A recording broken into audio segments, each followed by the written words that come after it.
Hey y'all, welcome to our MPL live session. I'm Daniel, half of the equation from the Modern People Leader. You'll meet Stephen here in a second.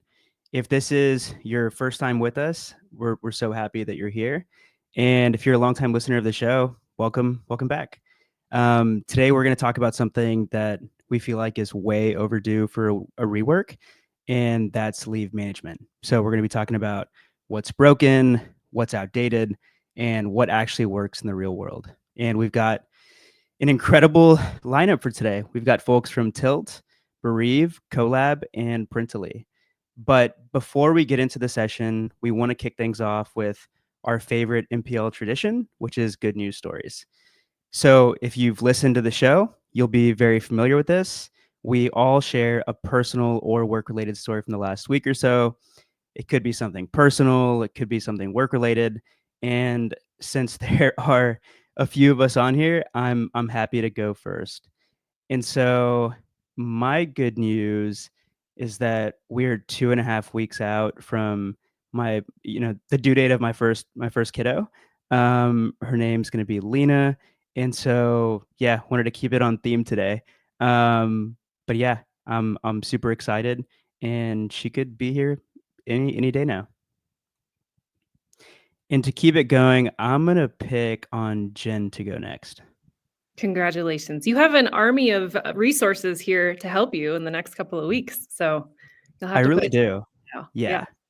Yeah. Thank you. I have a couple pieces of good news. One, personal or professional. We launched a really exciting partnership with Paycor yesterday, and we just love that team so much. So I'm really proud of my team and the work that went into that launch. And personal, I am the mother of a 13-year-old son, which is a wild world of preteen drama. But he had a personal record and a track meet yesterday, and I'm just so stinking proud of him. He's going through all the things that we do as 13-year-olds, and it's fun to watch him coming into his own. So yeah, proud mama moment. Should I popcorn? Justin. Yes, What about popcorn. you? All right. Awesome. Thanks, Jen. Thanks for being here, first of all. But second, good news.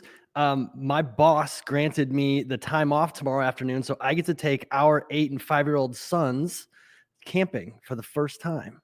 I found out that a bunch of the families that we're going with rented RVs. We're in a tent. Let's go. It's going to rain. Let's have some fun all weekend long, I guess. That's awesome. That sounds fun to me, but that's like my wife's worst nightmare. It might be mine. Okay. Allison, you want to go next? Fun fact, I have never gone camping, and my husband is bound and determined to change that. My good news story is my second grade son he goes to Chinese immersion school. It's a public school, but he just learned how to read in English. We don't know how. We have not taught him, but so I guess that's a win, is that we didn't have to do anything and he somehow learned. And he's now obsessed with reading. And so every night he asks if we can read silently next to each other, which is literally my dream come true, because I love reading and I don't like reading little kid books. So I am basically living my ideal life now. That's awesome. Jessica, you want to go next? Sure, absolutely. So I'll stay with this theme. I have 3-month-olds, and my parents just got in town from Texas. So my good news is that parents to the rescue. Okay, they will be here for a week, and they have the twins right now. So I don't have a baby on my chest. So I'm living my dream life over here with my parents watching my children. The part that she left out is she has 2 sets of twins, I do. all under the age of All of 18 the ages months. two. Is that So right? 4 kids Oh, under under the age 2. of 2. Yeah. So parents to the rescue. Oh my goodness, does that leave me? I think that leaves me. So I have 2 pieces of good news, and then we'll get to the session.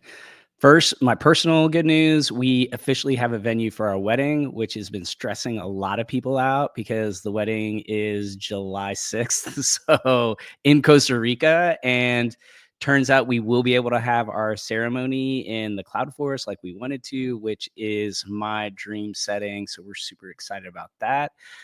My second piece of work good news is NPL build. So we launched our first kind of direct to audience product, and it's called Build, and that is a content partnership with Jessica Zvon, who wrote Built for People, and it's a Substack that is entirely EX.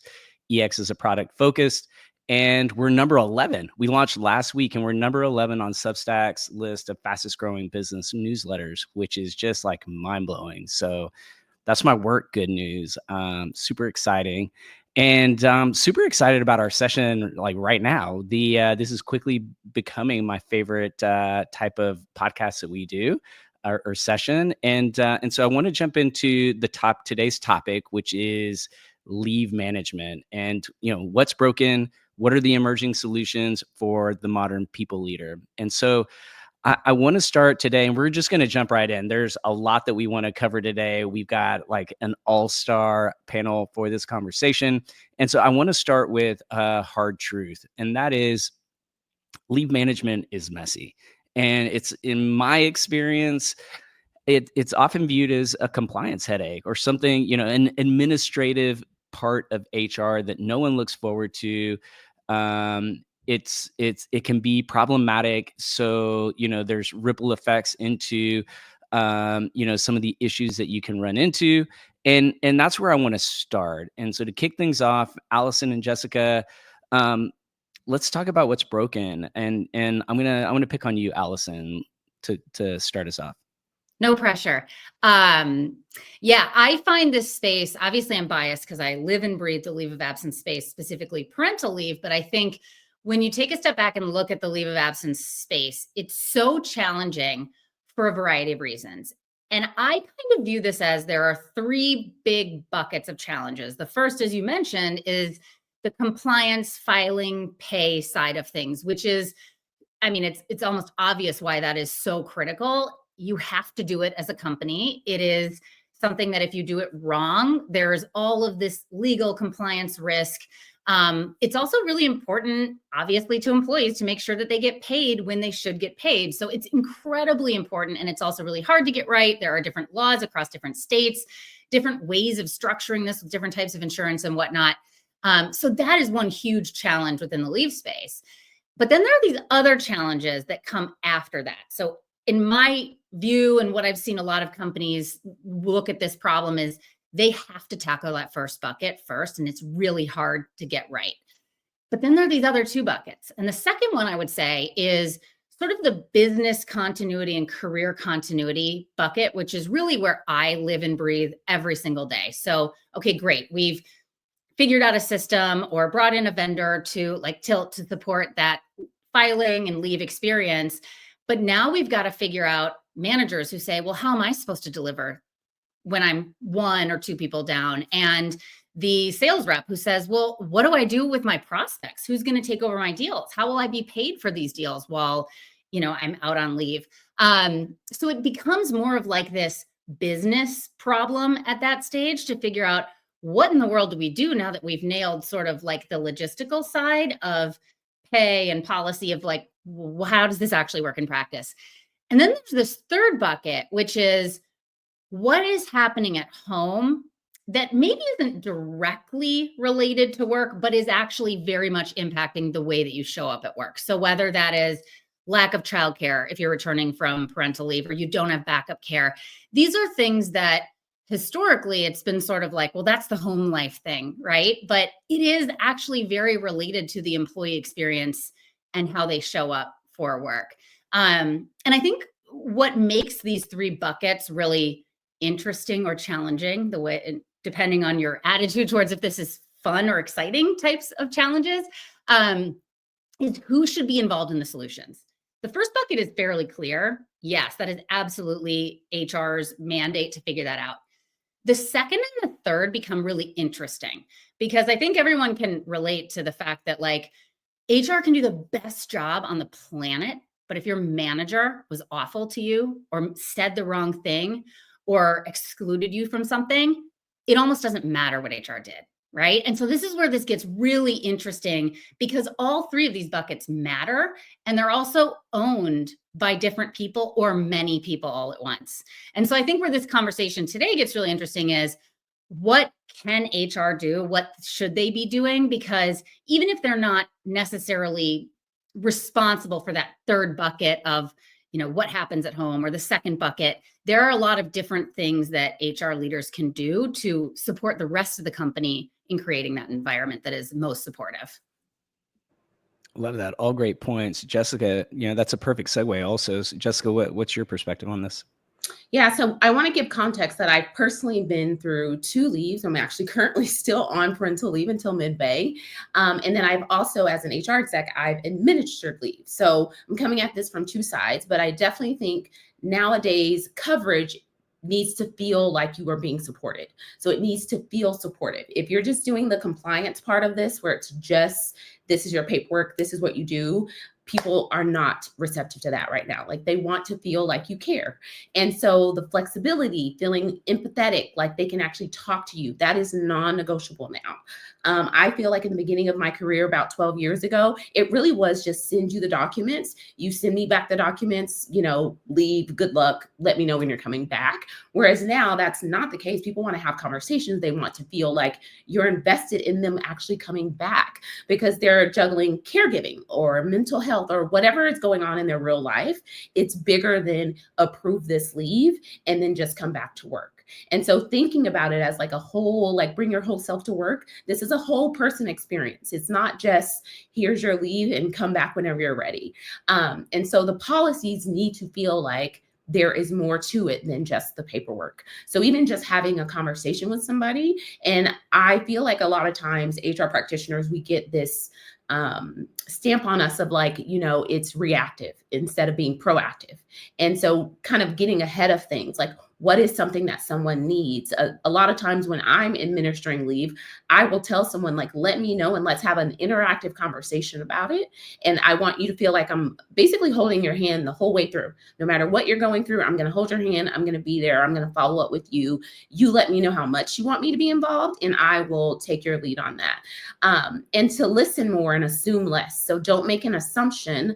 So let's talk about parental leave. I'm on parental leave right now. Don't make an assumption that I don't want you to contact me at all. Like, I actually want to know what's going on. I don't want to come back to work and be overwhelmed. So just taking that as an example of like what is broken is like people want to feel like you're invested, and that it's not just the compliance paperwork side of it. And I think a lot of people miss that. And even if you just start there and you get the paperwork right, that's one thing, but like it's the rest of it too, because if not, people feel very much slighted nowadays if they don't feel like you see them as a whole person.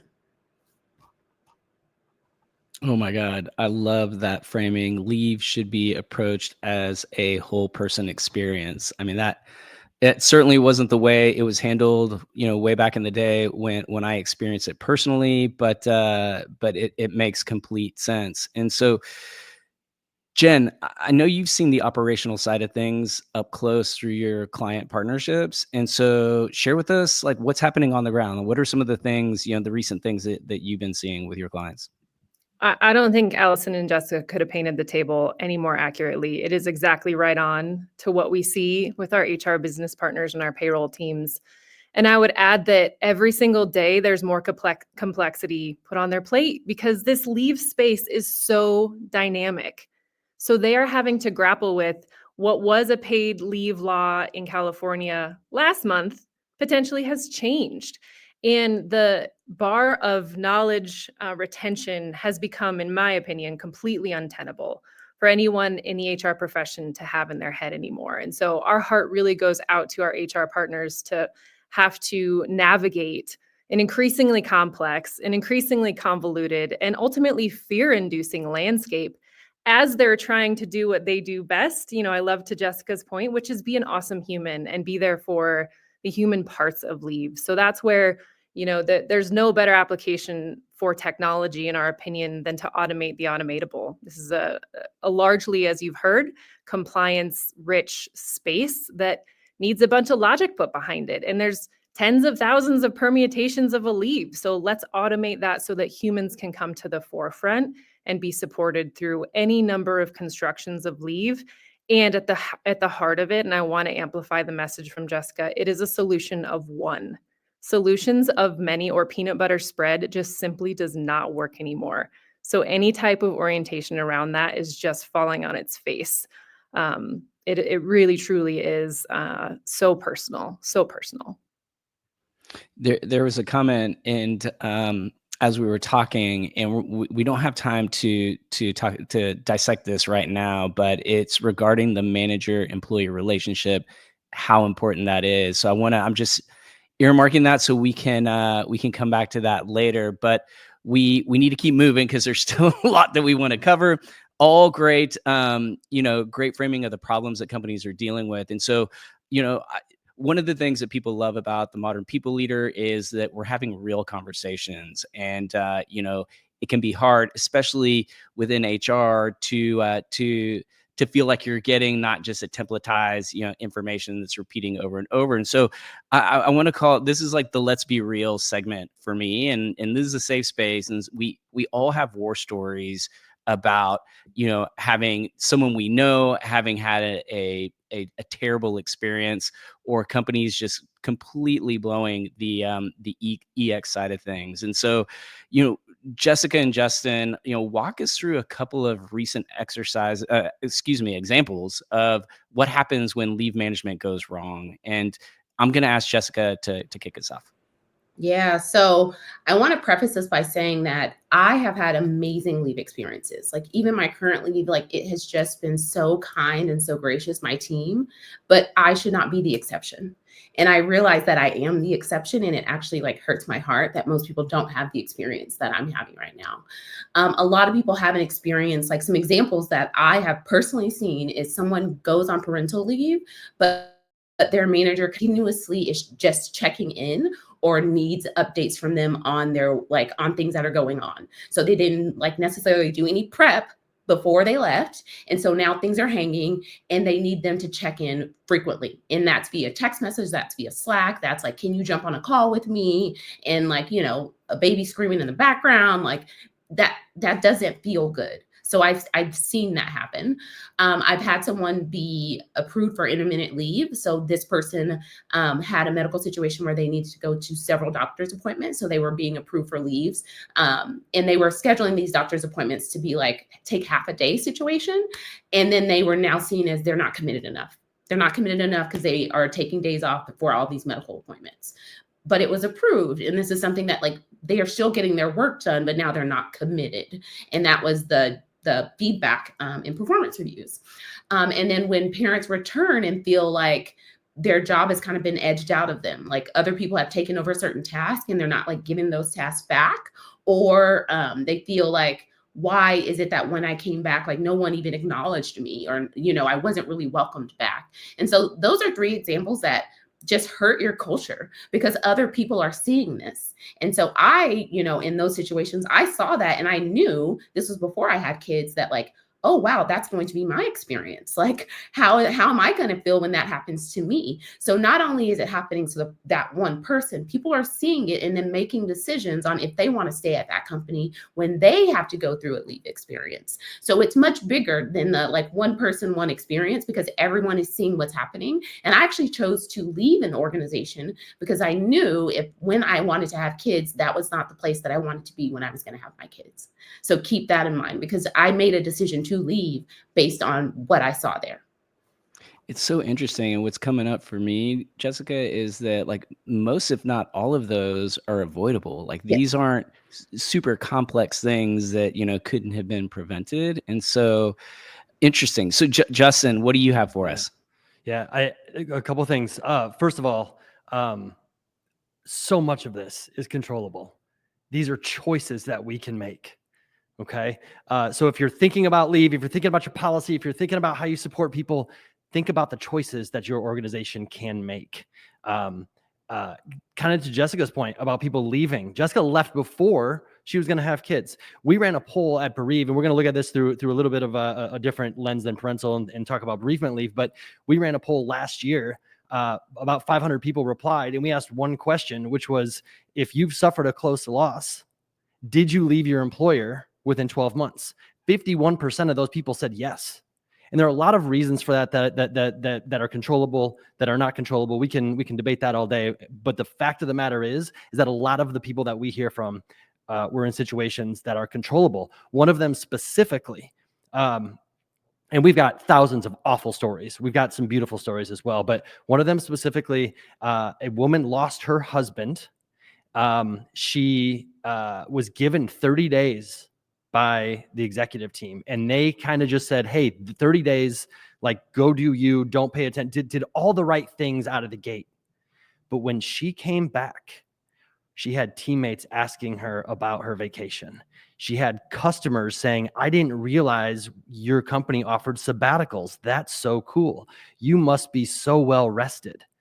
The communication breakdown after the policy was enacted was enough to drive her away from the business. So when you think about leave, you have to think about policy, you have to think about time off, but it's so much more than that. It's about support. And we really encourage folks to think about support versus that policy. Think about prepared managers, as Jamie mentioned, and trained managers, trained HR teams. Think about having a communication plan. Think about being organized. Have like a playbook or a framework or something, right? And then you have to nail the return to work, right? You have to consider, do people need a modified schedule? Do they need a modified workload? Do we need to change the way they're evaluated, to the point somebody made about salespeople, right? Do we need to adjust their quota and ramp them back in? Do we need to change from where they work, change their work, physical workplace, right? All of those things are so, so critical. You can have a minimal policy. You can have a junk policy, right? But you still can connect the dots and help those people overcome that bad policy by having a strong manager, by having strong preparation and processes. And you can probably even come close to retaining that employee despite your bad policy. The compliance piece that was mentioned, right? I've been a part of creating half a dozen parental leaves as a sales leader, and I got so much of it wrong so early on. I learned a lot as a parent, but also we got to the point where we were a distributed workforce. We had a to-be mother in California, and we're in Indiana, and we spent dozens of hours, right? Dozens of hours trying to navigate that with a spreadsheet, and that did not go well. There was so much waste. We learned a lot, but there was so much waste that went into it, and we are so lucky that we nailed it. And she came back and said, hey, without that, if I would have had to go navigate who's going to pay me, when I'm getting paid, how I have to pull leave in versus the parental policy, it would have been a disaster. And she was very, very grateful and went on to become one of the top reps that we had. Wow. I mean, it's honestly hard to listen to some of these stories. Like, it's just heartbreaking. And there's one in the comments. We have a little bit of time, so I'm gonna open it up a little and just ask, let anyone reply that wants to. So Matt Trotsky, the one part I would fix is employees not knowing that they had a benefit available to them. Like, guys, it's 2025. How is that even possible that there are benefits? Companies are paying money for these benefits, and not only are they not being used, but people didn't know that they had these benefits available to them. That's just shocking to me. Like, anyone that wants to take this up, what are some of the things that you guys are saying that companies are doing, to avoid not only the benefits questions, but we're gonna get into more detailed solutions. But I'm just curious: is this normal? Maybe I'll reframe that question. Is this normal that employees do not know what they have entitled to them in terms of their leave benefits?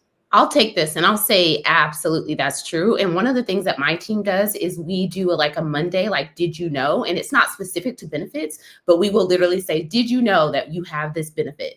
Did you know that we're doing XYZ? And we make it so that we are continuously putting things out there like, did you know you have this? Because a lot of people, until they need it, they don't think about it. So for me, when I was interviewing at companies, I was very interested in their parental leave because I knew I wanted to have kids, but before that, in my 20s, you would have asked me about the policy. I don't care. I'm not having any babies. You know what I mean? So I think it's very much like the season that people are in and reminding them. So that's one of the things that we do in a Slack channel. Like every Monday you get an HR Did You Know? And it's about anything in the company, benefits included, because a lot of people do not know what's available to them. I'll throw this out. One of our customers did this just to kind of go off of what Jessica's talking about. And I hadn't seen it until I got an email from them recently. All of their HR team, 15 people on their HR team, have in their signature a block of staff resources. Here's our EAP phone number. Here's the nurse triage phone number. Here's our benefits portal. Here's our employee HR portal. Here's Frontline. Here's grief resources through Bereave. Here's the wellness clinic number or link to schedule an appointment, and the benefit guide. All of those things are listed. And I was amazed to see that. And it feels like such an easy thing to do, to provide those every single time an HR person emails. But I mean, why stop there? Why not put it in the manager signatures as well? Oh, I love that. Can I build? Yeah, please. We That's have a good time. question. The one addition I would make to those two really great points is we got to talk about our managers, right? Because the best and most incredible HR leaders in the world still need the partnership of those people leaders and managers, especially in the world of leave. Because as my fellow leave nerds on the call know, a leave qualifying event doesn't always come in the form of, hey, I need a leave. So managers have to be well-versed enough to notice and be educated to understand what looks and potentially qualifies for a leave event. And so that's even more of the onus on those that are working closest with their employees to know what that looks like and to ask the right questions, and then guide them to the benefits that the employer has. We have a little more time. So I want to come back to something Anita posted around, gaining on-site childcare or discounted childcare, daycare, stipends. Childcare, it is shocking how challenging childcare and finding quality childcare and at an affordable price. It just seems like the costs have skyrocketed. And so I'm going to open it up. Like, what do we have for Anita on childcare? I mean, I'll comment on this as somebody that's like in the childcare right now, is that I'll tell you a funny story, is that when I was first pregnant with my first set of twins, my girls, we went to see a daycare facility, and my girls at the time were 3 months old. So I had them, they're 3 months old. I was there visiting the facility with women that were still pregnant, and I had a breakdown because I realized that I was late. Like people were getting their kids on the wait list while they were still pregnant. And they had a list of kids, and they had like unborn children that were on the wait list. And so my daughters were going to have to be at the bottom. And mind you, I have twins, so it's going to be even harder to get them in. And I just remember feeling so overwhelmed. So I just want to acknowledge that, like, the childcare situation is overwhelming. I literally broke down and cried because I was like, I didn't know that I needed to get them on lists when I was pregnant. So I want to say that and acknowledge it. And then also say, like, reach out to your EAP, because that's actually what I ended up doing, because they actually had resources and like things that I hadn't thought about when it came to thinking about like, what could I do for childcare? So they actually introduced me to like a nanny agency where I was like able to do like nanny half of the week, and then they went to school a couple of days of the week. So I had to get creative when it came to childcare. So I say, think about outside of the box. Like, maybe they can't go to a childcare facility 5 days a week. Like, maybe you're going to have to supplement some of those things. And we were able to do that through using like our benefits card. Like, that's how we were paying her. So think through, like, you might have to get creative, but just know, like I said, I literally sat in a parking lot and cried because I was like, how did I know that I needed to do this when I was 6 months pregnant? Like, who thinks about that? I mean, yeah, it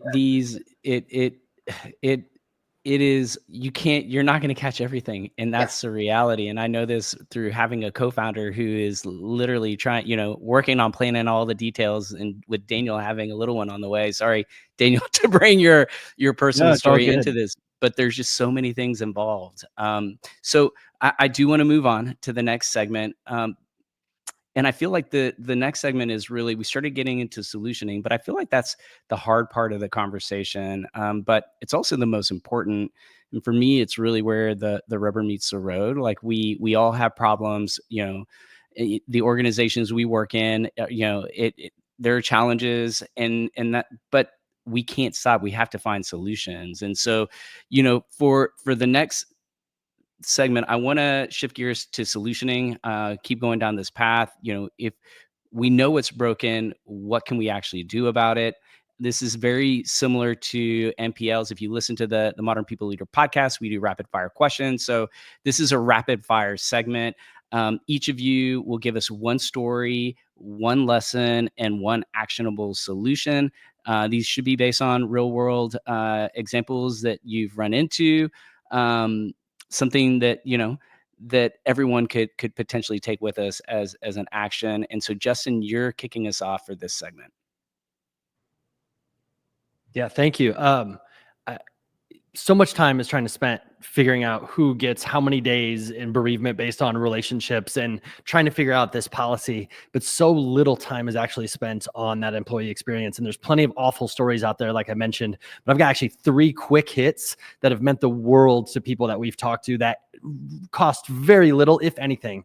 1, assign a buddy to somebody who is coming into the office for the first time since their leave. Just have somebody walk them in from the car, from the parking lot. Canceling the use of a conference room. A woman got some bad news in a conference room, and the executive said nobody books that conference room until she says it's okay when she comes back. And that conference room went unused for months until she gave the go-ahead. And we've got one company that actually sponsored a family to attend a retreat for the loss of a child, families that gather who have lost a child, and a company sponsored that. So back to like policy does not equal support. The human touch is so critical in helping, and Jessica painted the picture beautifully, but really helping hold people's hand all the way through, as she said, and really seeing the whole person, because it does impact the bottom line. Your P&L is impacted, retention is impacted.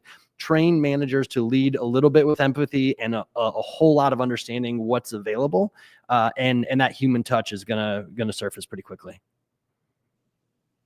Awesome. Well, we got to keep it rolling. Those are all great, Justin. Thank you. Jessica, you're up next. Perfect. So I'll lean into this and actually kind of shout out to Allison and her company, because I used Parentaly when I went on leave. And one of the things that I think is really important is, like I've already talked about, when people go on leave and then their manager is continuing to ping them or to ask them questions, is like the prep before someone goes on leave, and then even asking them what they want, and like what is it that that person wants, and how do they want to be communicated with, how do they want to come back, because psychological safety matters. So making sure that people feel like psychologically safe. And then the policies don't mean anything if their manager isn't following them. So I want to reiterate that, like to the point before where Jen was like, your managers, like your managers, your managers, your managers. HR, you can have all the policies you want. If the manager is saying, we don't care what the policy says, we're going to do X, Y, and Z, the culture is going to flatline, because it does not matter what you write if it's not what you action.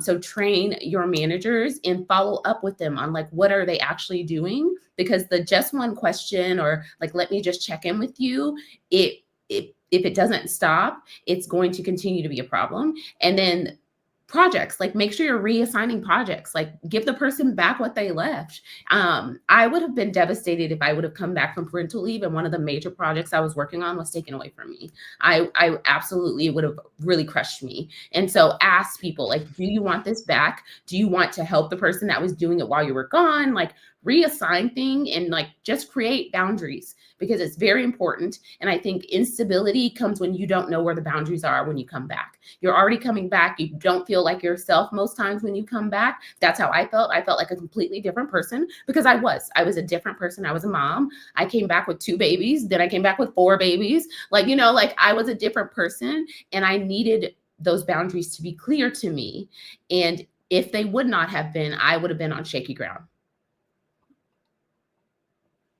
Ooh, that is going to be a hard one to follow up. Those are also great. Allison, that leaves you. Yeah, I think the biggest issue that is the most solvable for companies in my world is how you handle performance reviews. Because there's another piece to the parental leave experience that we haven't really touched on too much here, which is there is a real motherhood bias and fatherhood bonus that research shows exist. And that introduces another layer of complexity to this experience. And what's so fascinating to me is how often I see that companies have not even established a company policy for what happens if employees are gone on their leave of absence or their parental leave specifically during the performance review process. And there are some really easy ways to address this. Number one, you can encourage people to draft their self-review before they go on leave and ask their peers to draft their peer reviews as well. This is really, when you think about like ongoing career success of new parents, but especially mothers, that performance review could impact years and years into the future. And if you don't have it drafted beforehand, or if you say, we'll just skip it this time and we'll pick you up in the next round, that is so bad for them, because now this new parent comes back to work, they're rusty, they don't have context. Oh, wait, it just so happens to be the performance review process. So now all these people are reviewing them and they've only been back at work for 2 weeks. They can't even remember the great work they did before. So I would encourage people to think about, how are we going to handle performance reviews? And also, you have to explicitly teach managers, how should I evaluate someone if they've been gone 6 months out of the 12-month period? Because managers sometimes, they may not be ill-intentioned, but they may rate them lower because they're like, I don't know, they were here 50% of the time, right? Well, no, like you probably don't want them to do that. And so you need to be really explicit about, think only about the 6 months they were here, rate that quality of work. And so that's like the biggest, I think, like quick win that companies can have. And then the other thing that I would really encourage everyone to do is encourage every manager to build a written re-onboarding plan when folks come back from any type of leave, but especially parental leave, for 2 reasons. Number one, most obvious, it's like very helpful to your business to have a written re-onboarding plan. But number 2, you wouldn't believe how employees feel. They're like, wow, you thought about this. You took the time to craft this written document to get me up to speed, as opposed to they walk back in like 30% of the time, nobody even knows it's their first day back. And you're like, oh, shoot, yeah, we need to catch you up on this thing. Like, that feeling is awful, as opposed to they come back and you have a whole plan in place. Oh my God. I love the concept of a written re-onboarding plan. Like, I think that would clear up so many of the problems that happen just naturally through this process. And so those were all great. Thank you. That was an excellent rapid fire.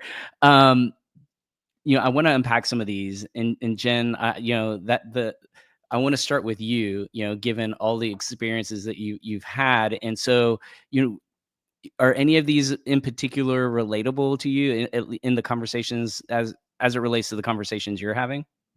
Oh, 100%. And I think it's really important to speak to the facts of, it has been statistically proven, employees have a 10x assessment of their employer when a leave of absence happens. Now, that can be a 10x to the positive or the negative. So you essentially have the opportunity as an employer to create an employee for life and really edify that connective tissue. Or, as you've heard by some of my colleagues, and I'm sure in your lived experience, you've damaged an unrecoverable relationship, and that bell is not unringable. So I think all of these stories looked at through that lens really offer the perspective for an employer to give the attention and intentionality that leave deserves, and the ROI. I mean, it absolutely pays off to take that moment and pause and give leave. The parental leaves, yep, we see them everywhere, and that's the majority that we support.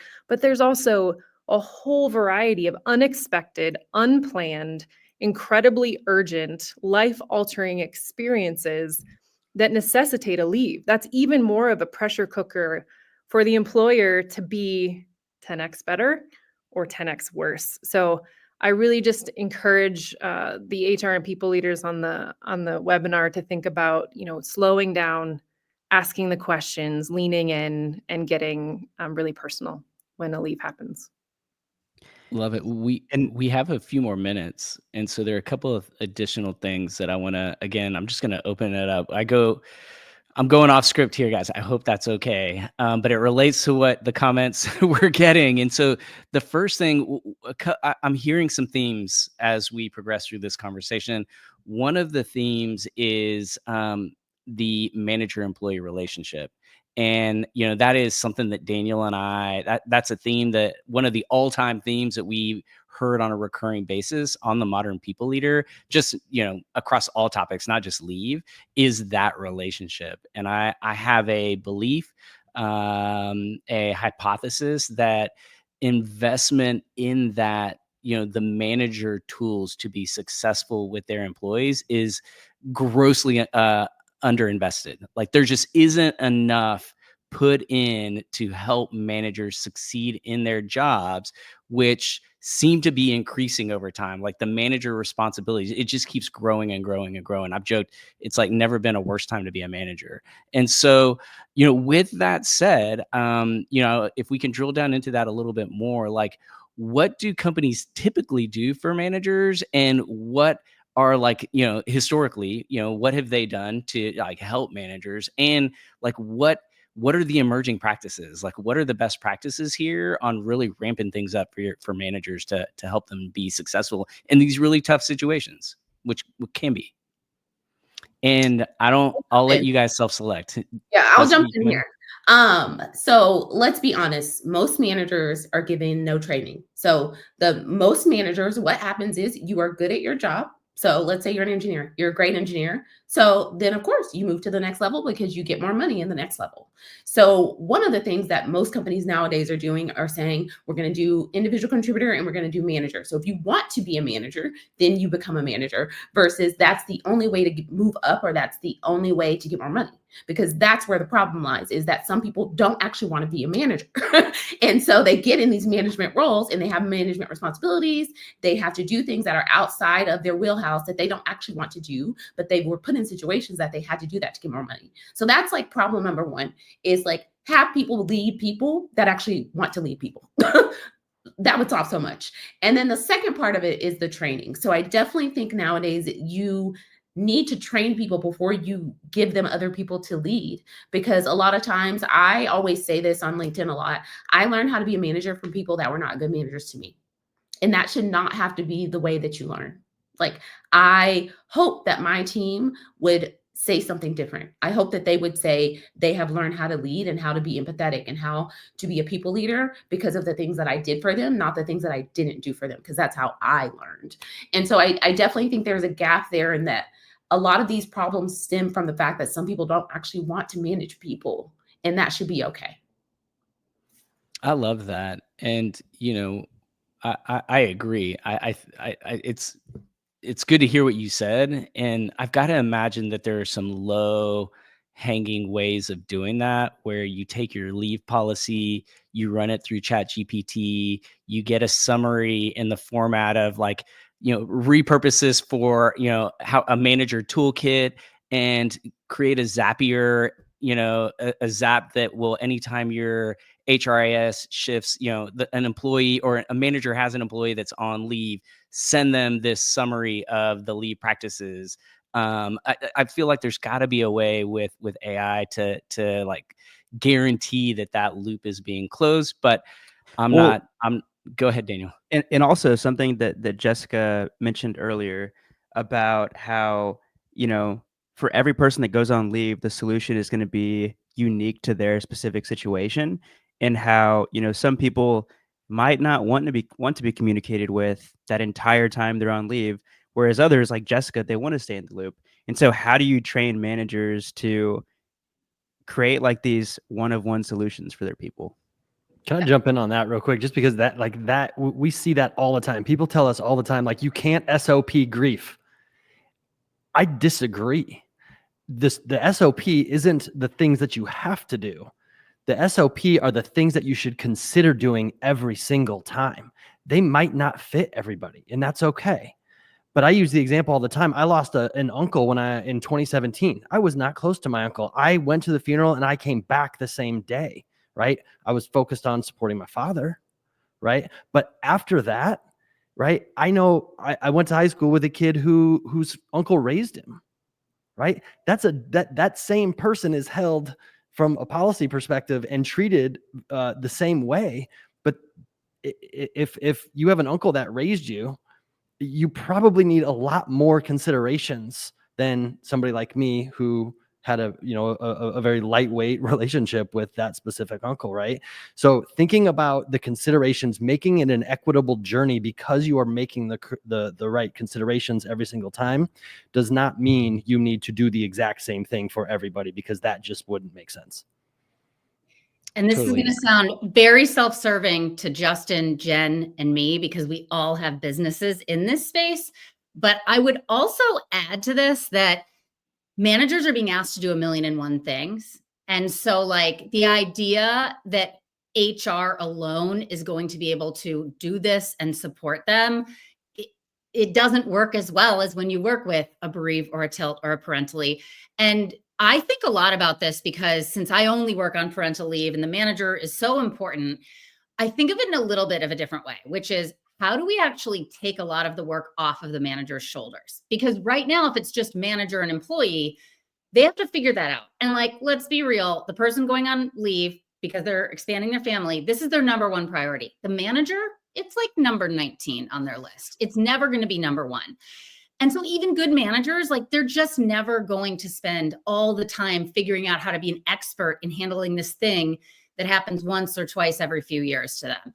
And so how we think of it, and I would say this is probably, there are versions of this that are true for Bereave and Tilt as well, is like, okay, well, why don't we figure out, in the case of Parentaly, we introduce a career coach who's trained on the parental leave experience to work with the individual going through leave. And so that takes like 60% of the work away from the manager. And now it's actually even better because now they're working with this expert who's outside of the company. And then we only have to teach the managers the most important things that nobody else can do. And is it perfect? No, of course there are bad managers everywhere and they're going to make mistakes, but there are, I love that point, Justin, that you made of like, there are choices that we make and there's a lot more that's in our control than I think we realize. I have to build on this one. It's so, Allison, you stole a lot of the great points I wanted to make, but I would also reframe this as a what not to do, in that we have seen companies take the posture of risk aversion to the point of excluding the manager from a leave conversation, which is always damaging, always. And we get it, right? HR is trying to insulate the potential talking out of turn or communicating incorrect information, or worst case scenario, doing something illegally through the navigation of a leave. However, removing that people leader sends such a powerful detrimental message to that employee, and cutting that out quite literally and going straight to HR immediately reads unintentionally as a punitive, as a inconvenience, as a you get sidelined. It's just we've never seen that go well. So I would caution on the manager front to all the best practices that have been shared. 100% yes, managers are navigating all of the things. They do not do leave every day.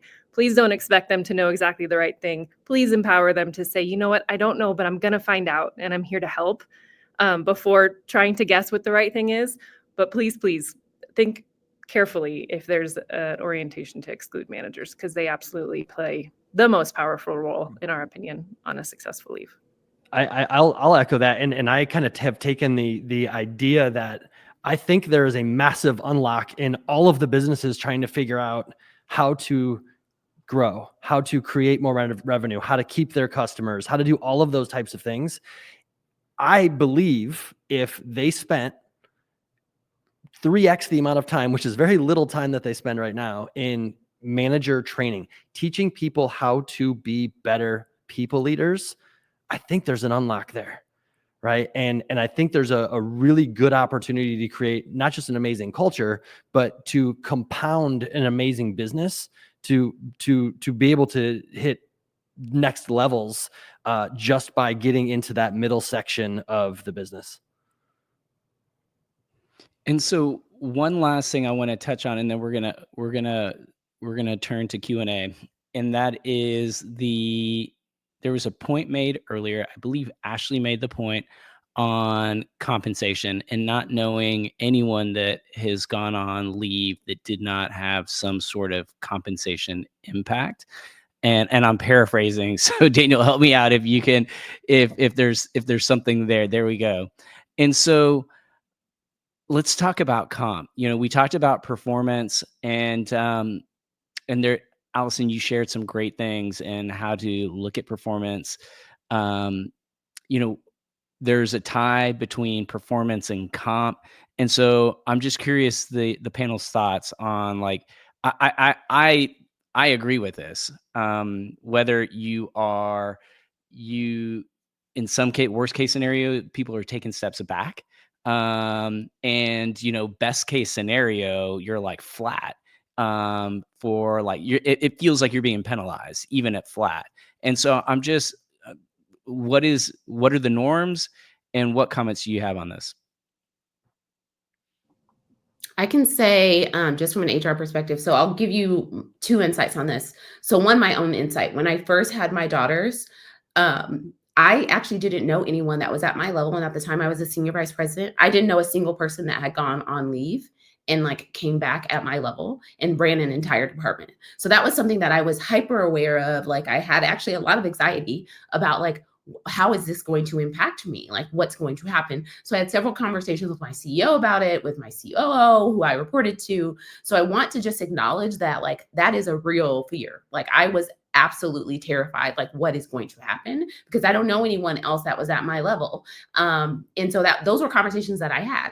The second part of that is after going through that, one of the things that when I came back, we were very intentional about it's nice to have like a policy, like that's great. Have your policy say people get this much time off. But if you don't say specifically for sales, if you don't explain how that's going to impact quotas, how they're going to come back, what that means, then you're kind of missing the mark. Because I've actually had people say, I'm not actually going to take the leave because I'm scared that I'm going to miss XYZ mark. And this is especially relevant for fathers or, not the primary caregiver that doesn't want to take leave. I've seen this way more in that situation where that person says, I'm not going to take the leave because XYZ. And so I always want to point that out because it's not just quote unquote the mom or the primary caregiver, whoever that might be in the situation. Like a lot of times it impacts the secondary caregiver as well because they choose not to take as much leave as they could because they don't want to be impacted negatively. So I think you have to look at your policies. Having just a time frame is one thing, but actually having, if you are in this role, this is what we're going to do is completely different. And I think a lot of people miss that second step.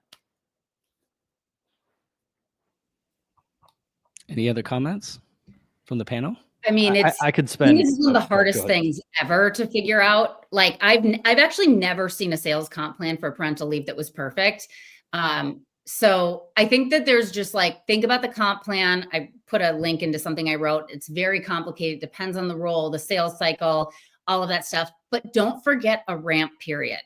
I think that's the piece is like companies are starting to think more about what is the sales comp plan and do we guarantee 80% OTE? And okay, well, what does that mean for the seller where their average sales cycle is 2 years? And they actually hit 200% of quota while they're out. Now they're only being paid 80%. What is that doing to your top performer, right? Like it's so hard to build a really good sales comp plan. And then also you need to think about how do we ramp them back? Because for some organizations, they've done a pretty good job at like the sales comp plan, but then they completely forget the ramp period. Sorry, Justin, I totally interrupted you. No, that was amazing. And so much of the challenge that I've been through in developing probably half a dozen of them for sales teams as a sales leader, and getting it wrong really early on with splits and all sorts of things that were just disastrous, right? And I could probably talk for an hour on this topic, but you talked about that ramp period, right? You're bringing people back after 90, 120 days. So much has changed. You have to treat them like a new rep, right? That there are so many other things, looking back 12 months at rolling 12 months comp, right? Things like that can be really impactful, but they're always, to your point, Allison, like none of them are perfect, right? We did a 100% OTE on a 60-day sales cycle, which seemed all right, but our ACV was increasing. So one of the reps came back and said, hey, I've got this deal that's 4X our ACV, and you want me to hand it off. I realize I get paid 100%. Like that's perfect. That's great, but not quite perfect because what about that deal? Right? Like, how are we going to treat that? So it's not a perfect science, but if you kind of back up to understand what people need for clarity, what people need for comp, and how you're going to retain the people that you spent a ton of time competing on for talent, That's really what should drive that conversation. Yeah, the only build, when in doubt, err on the side of employee favorable is typically the rule of thumb that we advocate for. Leaves go by fast. Retaining talent is incredibly cost effective when you do the analysis. And this is coming from an operator. I understand P&Ls inside and out, and I mean that intentionally. It is far more financially beneficial to be employee favorable and to give premium where you can. All right, we're gonna open it up now. Daniel, sorry. No, you're good. I was just gonna say, I feel like for somebody that's in sales, it's like, I mean, it's obviously very important to talk about comp structure, but what if it's somebody in an engineering role? Like, I'm just thinking of somebody like my wife, who is a senior engineer, and she's also a team lead, and I'm sure that there's gonna be some sort of handoff process. Any tips for roles that are not commission based, and maybe some work is being handed off, and like, how do you like set some clear expectations for everybody, or for people going on leave, that they're not going to lose the work that they owned before? Like, what does that process typically look like? He's asking for a friend.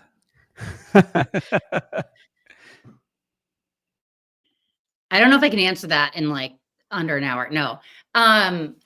So from a comp perspective, it's much more straightforward. And I think it actually goes back more to the performance review question. If you're asking more about, and what I mean by the comp is like, if there's an annual bonus, then like just make sure that it's being prorated down. Well, like, I guess, yeah, I think that's a good place to start. So, for the performance reviews, there's always like some goals that she's striving to achieve, and some of them are a little more clear cut than others. And for some of the more ambiguous ones, being an engineer, I'm not going to even try to like talk technically. I can just imagine her coming back 4 months later and no progress has been made on that goal because she's not working. And so, like, how do you get ahead of having that conversation? This is And I guess maybe literally it why is during I the post performance. this, because there isn't one right way. Every role is different. Every role needs different things. Some people can pause their entire role when they go on leave. Other people need to bring in an external backfill.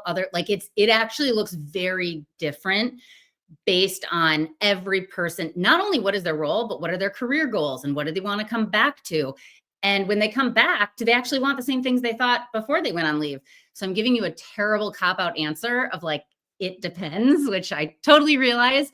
But honestly, like if I were to boil it down to like the planning, start early, 3 to 4 months before you go on leave. So much of this is controllable. It's never going to be perfect.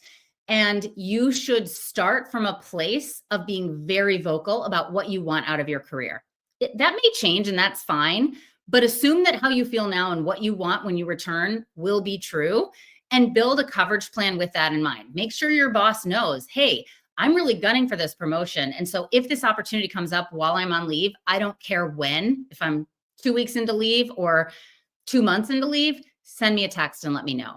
These are the types of things that like we all own our career, right? And like we need to be really vocal about what we want and what is important to us, and then being explicit. And this is why I'm such a fan of planning, because I think that when you write it down and you're really clear on what you want from your coverage team, you're going to have such a higher likelihood of getting it. But that's like the shortest answer to something that could take weeks and weeks to actually get a real solution. No, I appreciate that. Anybody else have any responses? Oh, Steve?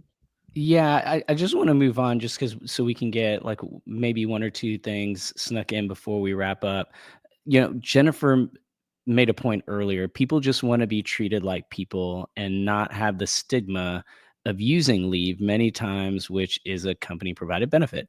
And I think this came up, this was mentioned earlier in a slightly different way. Like, how do we begin to remove the negative stigmas associated with taking your leave benefits?